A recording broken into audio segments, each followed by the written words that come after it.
हमारी मांगे पूरी करो। हमारी अभी दरअसल तेंदुपत्ता की लड़ाई हम लोग हर साल लड़ते हैं। जिला में धरना प्रदर्शन करके, रैली करके मांग पत्र सौंपते हैं, फिर हम लोग समितियों में जाकर लड़ते हैं। अगर कोई ठेकेदार ठेका ले लिया कोई समिति में, तो वहां उस ठेकेदार से लड़ करके कुछ ऊपर के पैसा दिलाने का काम करते हैं। ये करीब 1982-83 से अब तक चला आ रहा है ये लड़ाई। लेकिन इतने वर्षों के दरमियान हम लोगों ने ये देख लिया कि तेंदुपत्ता के धंधे में बहुत गड़बड़ है, बहुत गोलमाल है, और इस गोलमाल में सरकारें पूरी तरह लिप्त है। सरकारें ही गोलमाल कर रही हैं। दरअसल यहां पे इसके बहुत सारे मित्र हैं, पढ़े लिखे हमारे बहुत सारे साथी हैं, वो सब समझ रहे होंगे कि करोड़ों करोड़ रुपए का ठेका, जो सरकारी ठेका है विकास कार्यों के नाम से, वो जिलों में हो जाता है, फिर बचा हुआ संभाग भी होता है, फिर आजकल ऑनलाइन भी है। तो तेंदुपत्ता का ठेका आखिर पूरे प्रदेश का, फिर राजधानी में क्यों, रायपुर में क्यों, यहां क्यों नहीं होना चाहिए? इसका मतलब कहीं ना कहीं इसमें बहुत माया है, रहस्य है और गड़बड़ियां हैं।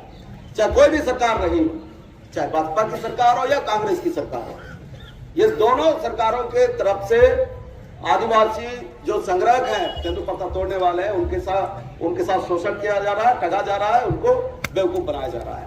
वो एकदम सीधा सीधा बात है। आप बताइए, हम लोग भी जानते हैं।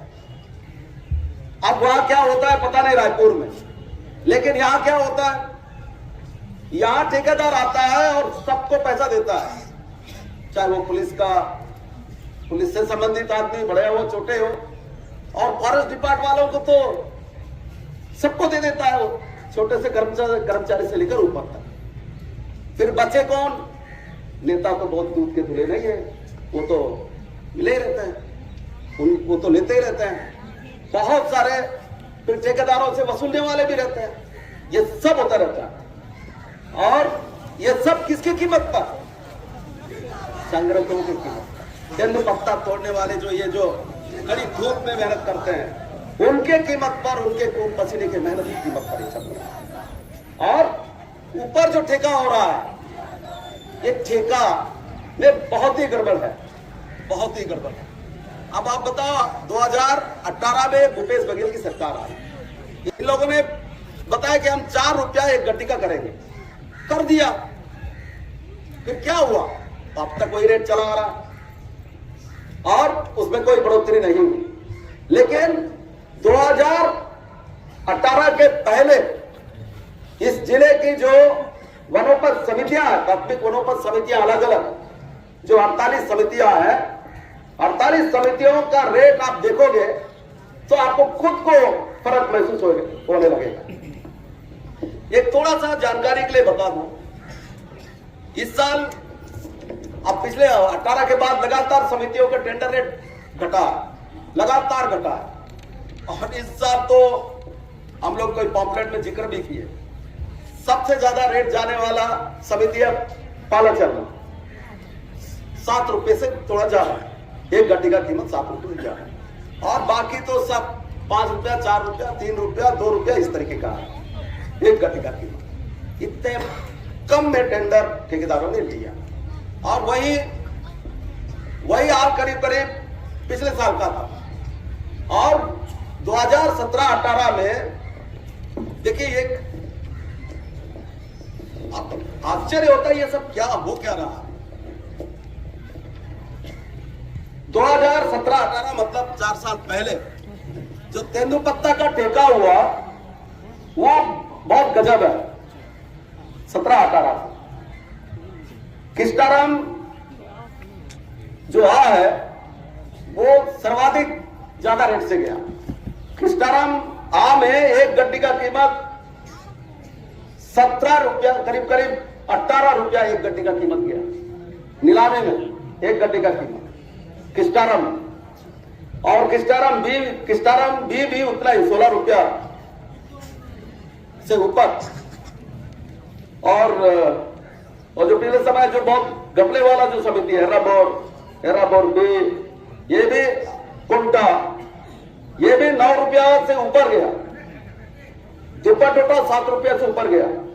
वैसे ही पालचलमा भी, ये सब 14 रुपया 15 रुपया तक गया रेट। और हमारे यहाँ का भी ये जो सुकमा चिंगर के समितियां भी सब 6 रुपए के आसपास 7 रुपए तक चला गया। लेकिन उसके बाद तेंदुपत्ता का रेट लगातार कम हो गया। अब रेट तो बढ़ना चाहिए ना, रेट घटा क्यों?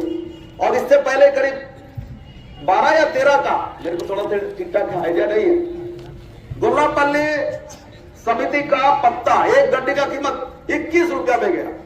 पामेर समिति का एक गड्डी का कीमत 25 रुपया में गया। फिर इसके बाद रेट कैसा कम हो रहा है? इसलिए पहले, अब बोनस में जो भी पैसा मिलता था उल्टा पुल्टा होगा, लेकिन हमारा कहना यह है कि यह चुनावी वर्ष है। ये सरकार में अभी बैठे वाले लोग खूब वसूली कर रहे हैं, किसी को छोड़ नहीं रहा है। किसको छोड़ रहा है? किसी को नहीं छोड़ रहा है। अब तो कोंटा में मुर्गा बाजार कराते हैं, वहां वसूली हो जा रहा है। जुआ कराते हैं, उसमें कमीशन को नहीं है। तो अब किस कहां बचे? इसलिए ये जो तेंदुपत्ता का अभी का जो ठेका है, इस ठेका में भी इतना रेट कम है कि इसके पीछे कहीं ना कहीं मामला कुछ गड़बड़ है। अब इतना रेट कम क्यों लिया गया भाई? निश्चित रूप से ठेकेदारों से बड़े राशि वहीं ले लिया गया और उसके बाद फिर ठेका दे दिया गया। हम लोग तो यहाँ ठेका देने की परंपरा जानते हैं ना। अच्छा, कौन कौन हमारा आदमी है, कौन पैसा देगा उसको ठेका मिलेगा, जो पैसा नहीं देगा उसको ठेका नहीं मिलेगा, जो उनके नजदीक है, मंत्री के नजदीक है, उनको ठेका मिलेगा। ये तो परिपाटी बनाया भूपेश बघेल की सरकार ने। तो ये तेंदुपत्ता में भी यही सब हो रहा है। तो इसलिए ये इस साल जो तेंदुपत्ता का जो ठेका हुआ बहुत ही गंदा तरीके का है और देखने से स्पष्ट रूप से पता लग रहा है कि इसमें पूरी तरह गोलमाल हुआ है। इसको तय तक जांच करनी चाहिए, बिल्कुल जांच करना चाहिए। अब कोई भी व्यापारी कभी व्यापार के बारे में सही नहीं कहेगा। अभी पूछो कैसा चल रहा है यार धंधा, नहीं है यार, फिर भी उनका धंधा ठीक ठाक चल रहा था। ऐसे मैं कुछ ठेकेदारों से बात किया तेंदुपत्ता के, नहीं भैया पत्ता नहीं बिक रहा, ये है वो है। फिर भी इस साल पूरे लॉट बिक गए, 2 4 6 7 को छोड़ करके। तो ऐसा क्या बात है? इसलिए हम लोग जो मांग कर रहे हैं वो तो मांग है, ठेकेदारों से लोकल लेवल पर लड़ेंगे, लेकिन ये लड़ाई दरअसल सरकार के खिलाफ है। और जो पेशा अधिनियम के अनुसार ये बिल्कुल तेंदुपत्ता का पूरा ठेका सिस्टम जो है बदल देना चाहिए। अब गांव में इसका फैसला होना चाहिए किस समिति का पत्ता कितना रेट में बिकेगा, और वो समिति के अंदर या गांव के भीतर तय होना चाहिए, और तभी पत्ता का सही रेट मिलेगा। और अभी मैं कह रहा था हर चीज का रेट बढ़ रहा है भाई, तेंदुपत्ता का रेट क्यों कम हो रहा है भूपेश बघेल की सरकार में? अभी मैं एक साथी से चर्चा कर रहा था तो बताया कि 2 साल पहले बीड़ी का जो रेट था, एक कट्टा, मतलब समझते हो ना, एक कट्टा बीड़ी का रेट, एक कट्टा में उस समय 25 बीड़ी होता था। उस समय 12 से 13 रुपए में एक कट्टा में मिल जाता था। 12 रुपया में, 12 से 13 रुपया, 14 रुपया में एक कट्टा मिलता था, जिसमें 25 बीड़ी होता था। अब वो कट्टा में अब 25 की जगह 19 बीड़ी आ गया, लेकिन रेट बढ़ गया, 18 रुपया हो गया। ये कैसा हो गया? रेट, बीड़ी का रेट बढ़ रहा है, लेकिन बीड़ी कम भी हो रहा है, रेट भी बढ़ रहा है, पर पत्ते का रेट कम हो रहा है। ये क्या बात है? ये भी एक जांचने की चीज है। कहीं ना कहीं इसमें सरकारी पॉलिसी बिल्कुल गड़बड़ है। और फिर पत्ता में जीएसटी क्यों, तमाम तरह के टैक्स क्यों? तो अब ये तो सरकार है, चाहे वो मोदी की सरकार हो, कोई भी हो, अब तो हर चीज पर टैक्स ले रहे हैं, जीएसटी। अब क्या क्या, कुछ भी नहीं छोड़ा। अब सांस लेने पर टैक्स लगेगा, हवा लेने पर टैक्स लगेगा, इस तरीके की चीज कर करके हर चीज का महंगा बना दिया गया है। तो मैं हमारे जो ये पार्टी की तरफ से, आदिवासी महासभा की तरफ से जो मांगे की गई है वो बिल्कुल अभी के हिसाब से बिल्कुल उचित है। और हम मांग कर रहे हैं, सबसे महत्वपूर्ण मांग की पेशा कानून खूब चर्चा होती है। पेशा कानून के मुताबिक अब तेंदुपत्ता का संग्रहण के सारे प्रणाली बदल देना चाहिए। अब गांव को पूरा अधिकार मिलना चाहिए और दे देना चाहिए, ये हमारी मांग है। और तभी कि कोई बीच में आएगा नहीं, ना फॉरेस्ट डिपार्टमेंट आएगा ना कोई और डिपार्टमेंट आएगा, वसूलेंगे भी नहीं तो पैसा सीधे सीधे गांव को मिलेगा। मैं समझता हूं हम लोग 6 रुपया मांग कर रहे हैं, हो सकता है कि 10 रुपया एक गड्डी चला जाए, 12 रुपया एक गड्डी चला जाए, ये भी हो सकता है। और ऐसा होगा तो गांव वालों को बहुत इनकम हो जाएगा, बहुत बड़ा आय का स्रोत हो जाएगा। इसलिए अब पूरा तेंदुपत्ता का नीलामी जिस तरीके का होता है वो सब बदल देना चाहिए, ये हमारी मांग है। और चूंकि बहुत समय हो गया है इसलिए और ज्यादा वक्त नहीं लेंगे।